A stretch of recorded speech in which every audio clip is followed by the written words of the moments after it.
naman. So, balik lang tayo dito guys, no? Ito lang gagamitin natin.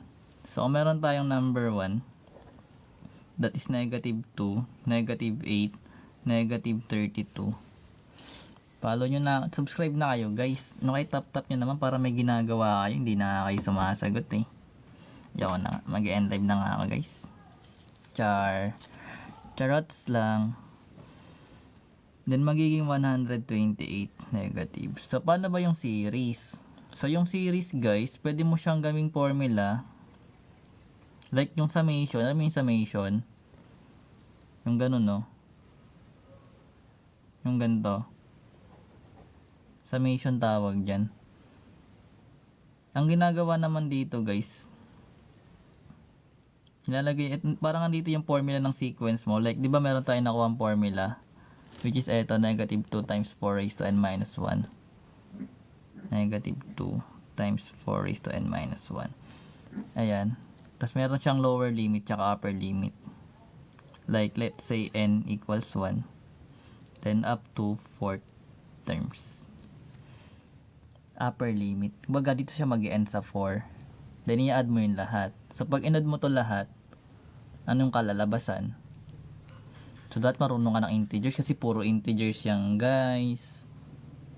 So pag in-add mo yan, ilan lahat yan? Basic. O, negative 2 plus negative 8 plus negative 32 plus negative 128. Pag nag-ano guys, 15 likes. Pag-precal tayo ulit. 15. Ayaw niya. Okay. Pwede man 20. Char. Magiging negative 170. 170. Diba? So, magkaroon ka ng negative 2 plus negative 8. Magiging negative 10. Nag-add tayo kasi sum yan ha.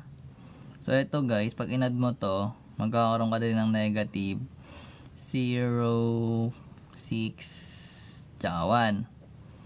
So, pag in-add mo tong dalawa, magiging negative 170. So, pwede ka naman magka dyan dire-diretso, pwede yan. Pero nasa sa'yo yan guys kung paano may didiskarte yan. Sabi natin kanya-kanya tayong way, no? Pero kung ganito yung format guys, like nakasummation siya ng gantong format, ganun din yan. Like kukunin mo sa formula, diba ito yung formula sabi natin. So kung meron kang a sub n that is negative 2 times 4 raised to n minus 1, then kukunin mo yung a sub 1 kasi doon ka mag-i-start sa 1. So magkakaroon ka dyan ng negative 2 times 4, 1 minus 1. So magkakaroon tayo ng negative 2 times 4 raised to 0. And any number raised to 0 is 1. So magiging negative 2 times 1 siya, or magiging negative 2. Ito yung first term mo. So kukunin mo pa hanggang makapunta ka ng a sub 4. So technically, yung a sub 2 natin, pag ginamitan mo siya ng formula, lalabas yan is negative 8. Then yung a sub 3 magiging negative 32. Then yung a sub 4 magiging negative 128. So dahil sum guys yung ginagawa natin, ibig sabihin etong mga numbers na to, i-add mo yan, which means lalabas ka sa 170 na negative. So ganun siya kapag ganito yung ginagawa guys ha, kapag ganito yung given. May mga case na ganyan. Anyway, so number 2, so meron tayong 5, negative 10. Ito mahirap kasi plus minus. Char, madali lang to guys. Kasi ano naman to, puro 0 lang yung dulo eh. O, anong sum? S sub 6. May formula to guys actually. So nga, hindi ko nilagay yung formula. So yung S sub n, that is a sub 1 times 1 minus r raised to n pala yung formula over 1 minus r. Nakalimutan ko isulat. May formula rin siya guys. Hello Carl. Then ayun. Pero pwede mo siya manuhin kung maliit lang naman yung given. Like eto, 6 lang naman yung terms. Pwede mo yan i-plus minus. Grabe naman mag-share si Idol. Di nyo nga in-like eh. Sabi ko 15 eh.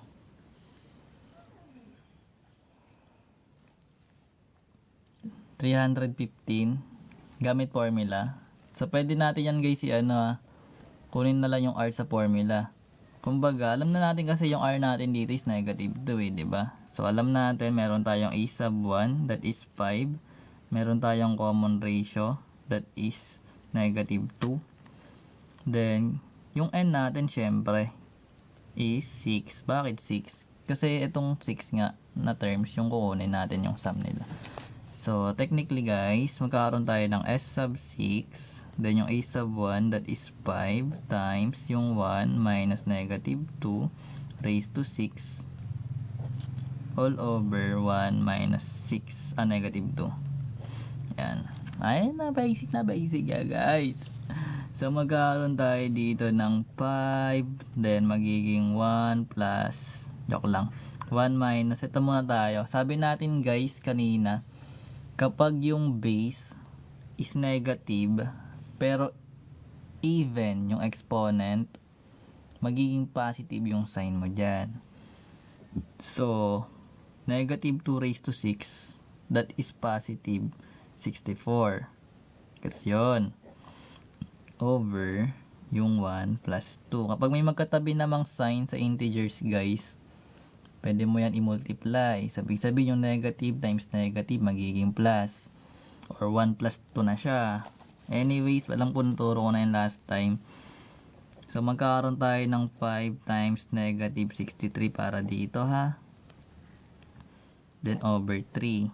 So dahil multiplication na to guys, pwede mo na to i-cancel yung mga pwede. Ibig sabihin pwede mo siyang i-reduce as long as dito divisible. For example, etong 3 tsaka 63, pwede yan ma-divide by 3. So yung 3 mo magiging 1, eto naman magiging 21. So ibig sabihin magkakaroon ka ng 5 times negative 21 na lang, which is magkakaroon ka ng negative 5, then 10. 105. Or pag inad mo to ng ganun, negative 105 yan. O, testingin natin. So, yung magkakaroon tayo ng 5, then negative 10. Mali ba? Tingnan natin. Siyempre, pag mali, di ulitin. Ganun lang naman yun eh. So, 520 tsaka 80 magiging 105. Then, eto magiging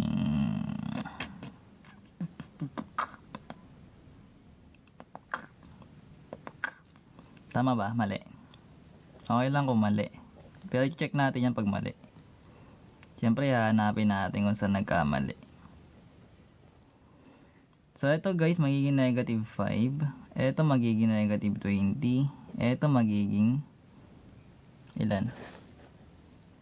80 minus 16, that's negative 80, diba? So, ito guys, magiging negative 25. Then, copy lang natin yung negative 80. So, pag inad natin itong dalawa, magiging negative 105. So, parehas lang siya dito. Okay?